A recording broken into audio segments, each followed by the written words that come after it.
നമസ്തേ. ഇന്ന് കാളിദാസ മഹാകവിയുടെ ഒരു ചരിത്രം നമുക്ക് അനുസ്മരിക്കാം. അദ്ദേഹം വിക്രമാദിത്യ മഹാരാജാവിൻ്റെ സദസ്സിലെ അംഗമായിരുന്നു. ആ കാലത്തൊക്കെ സമസ്യാപൂരണം എന്നൊരു വിനോദമുണ്ടായിരുന്നു. പണ്ഡിത സദസ്സുകളിൽ അല്ലെങ്കിൽ മഹാരാജാവ് ഒക്കെ ഒരു സമസ്യ നൽകും. എന്ന് വെച്ചാൽ ഒരു ശ്ലോകത്തിലെ ഒരു ഭാഗം, ചിലപ്പോൾ ആദ്യത്തെ വരിയാവും, ചിലപ്പോൾ അവസാനത്തെ വരിയാവും, ചിലപ്പോൾ അവസാനത്തെ വരിയിലെ 4 അക്ഷരമാവും. ഏതാനും അക്ഷരങ്ങൾ അതിന് യോജിച്ച വിധത്തിൽ അർത്ഥസമ്പുഷ്ടമായിട്ട് ശ്ലോകം രചിക്കണം. അത് അവതരിപ്പിക്കാനുള്ള ഒരു സമയമൊക്കെ നിശ്ചയിച്ചിട്ടുണ്ടാവും. അതുപോലെ ഒരു ദിവസം വിക്രമാദിത്യ മഹാരാജാവ് നൽകിയ സമസ്യ കാ ഖ ഗ ഖ എന്ന 4 അക്ഷരമായിരുന്നു. അത് അവസാനത്തെ അക്ഷരമായിട്ട് വരുന്ന വിധത്തിൽ ശ്ലോകം രചിക്കണം. എല്ലാ കവികളും ആലോചന തുടങ്ങി. പ്രത്യേകിച്ച് അർത്ഥമൊന്നും പറയാൻ പറ്റണ ഒരു 4 അക്ഷരമല്ലല്ലോ, ഒരു വാക്കുമല്ല. അപ്പം അതുകൊണ്ട് ആർക്കും വേണ്ടതുപോലെ ശ്ലോകം നല്ലത് രചിക്കാനൊന്നും സാധിച്ചില്ല. കാളിദാസനും ആലോചിച്ചു, പക്ഷേ നല്ല ശ്ലോകമൊന്നും രചിക്കാൻ സാധിച്ചില്ല. പക്ഷെ അത് അവതരിപ്പിക്കേണ്ട ദിവസം കൊട്ടാരത്തിലേക്ക് വരുമ്പോൾ ഒരു സംഭവം ഉണ്ടായി. അദ്ദേഹം ഒരു കുട്ടിയെ കണ്ടു, ഒരു ബാലിക. അത് പഠിത്തം കഴിഞ്ഞ് വരികയാണ്.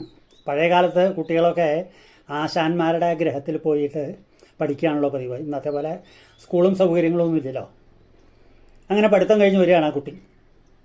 അപ്പോൾ ആ കുട്ടിയോട് ചോദിച്ചു,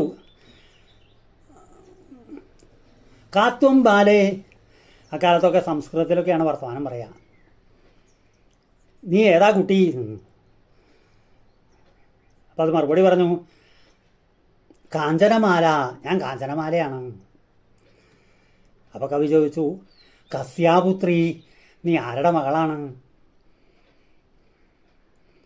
അപ്പം അതിൻ്റെ മറുപടി, കനകലതായ, ഞാൻ കനകലതയുടെ മകളാണ്.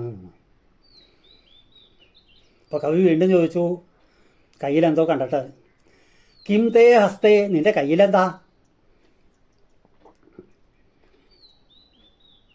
താലീപത്രം എന്നാണ് കുട്ടി മറുപടി പറഞ്ഞത്. താളിയോലയാണ്. പഴയ കാലത്തൊക്കെ ഇന്നത്തെ പോലെ സ്ലേറ്റും പുസ്തകമൊന്നും ഇല്ലല്ലോ. അപ്പോൾ കുട്ടികൾ താളിയോലയിൽ എഴുത്താണി കൊണ്ടൊക്കെ എഴുതി പഠിക്കുക അക്ഷരങ്ങളൊക്കെ. അപ്പോൾ കവി അവസാനമായിട്ട് ചോദിച്ചു, കാവാരേഖ, കുട്ടിക്ക് എത്ര പഠിത്തമൊക്കെ ആയി എന്നറിയാൻ വേണ്ടിയിട്ട് എന്താ അതിൽ എഴുതിയിരിക്കുന്നത്? അപ്പോൾ ആ കുട്ടി പറഞ്ഞു, കാഖ ഗാഖ. ആ സംഭാഷണം കഴിഞ്ഞു. കവി കൊട്ടാരത്തിലെത്തി. സാധാരണ പോലെ രാജാവ് ആസനസ്ഥനായി. സമസ്യ അവതരിപ്പിക്കേണ്ട സമയമായപ്പോൾ കാളിദാസനോട് ശ്ലോകം ചൊല്ലാനായിട്ട് ആവശ്യപ്പെട്ട സമയത്ത് അദ്ദേഹം നേരത്തെ രചിച്ചൊന്നും വന്നിരുന്നില്ലെങ്കിലും ഈ സംഭാഷണം യാത്രക്കിടയിലുണ്ടായത് ഓർത്തു. അത് അദ്ദേഹം ഒരു മനോഹരമായ ശ്ലോകമായിട്ട് അവതരിപ്പിച്ചു.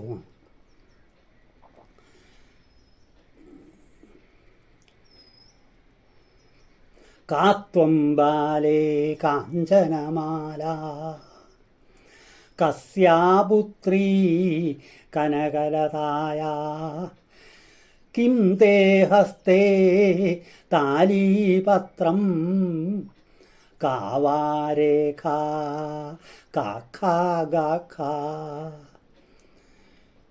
അതങ്ങനെ ആ സംഭാഷണം ഒരു അർത്ഥസമ്പുഷ്ടമായ ശ്ലോകമായിട്ട് മാറി. മഹാകവികൾക്കൊക്കെ ഇതുപോലെ ഇങ്ങനെ സാധിക്കുള്ളൂ.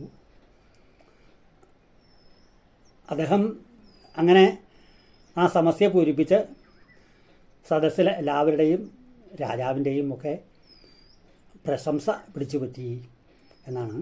ഇതുപോലെയുള്ള സമസ്യകൾ വേറെയും ധാരാളം ഉണ്ട്. ഇക്കാലത്തൊക്കെ പൊതുവെ അത് കുറവാണ്.